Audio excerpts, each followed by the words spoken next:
And of course, I don't carry a drywall saw.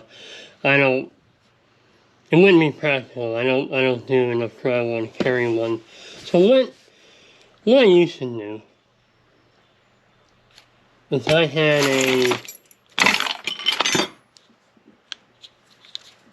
those pliers. Channel lock, those pliers. And I would just clamp those on there. And this would hit right here. And I would clamp that right above the teeth. So you can put any blade in there you want, and that did pretty good. That worked out pretty good. Now this right here, I believe that is a cutter. A wire cutter. And I've never cut wire with that, not one time. So I thought,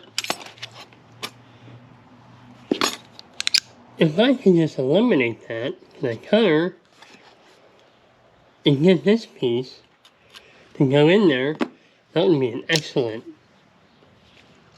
holder for blades.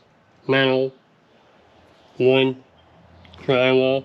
So what I did is I found that done.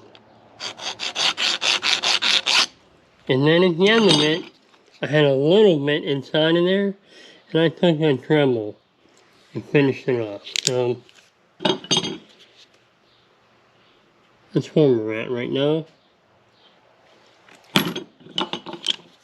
So what I did here is put this in. Now this will slide right into here.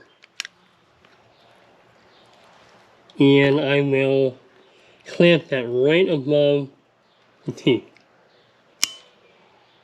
So you can see that fits in there pretty good. It's not going anywhere. And you can cut a 2x4 in half with this. Give it enough time.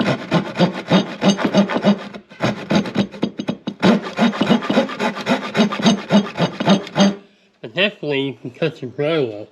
That wouldn't be a problem at all. I always keep fresh blades.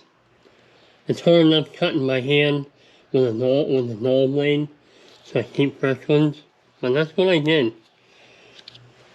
That's how I made my handheld saw.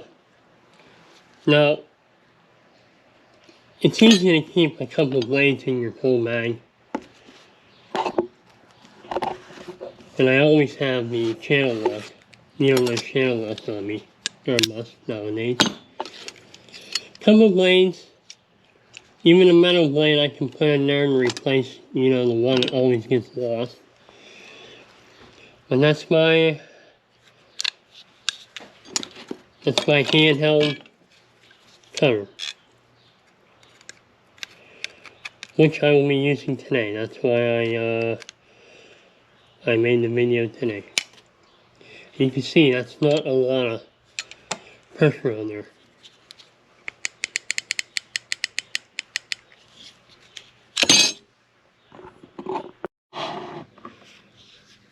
I just wanted to give you a real big close-up of where this all goes.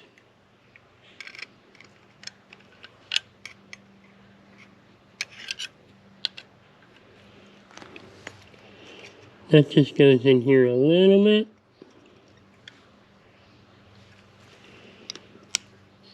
And then we can clamp that down.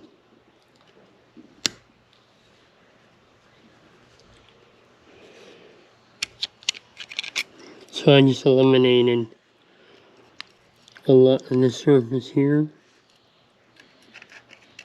and back here. So there's no more of that clamping down. It lets this sit in here. It keeps it from going back and forth.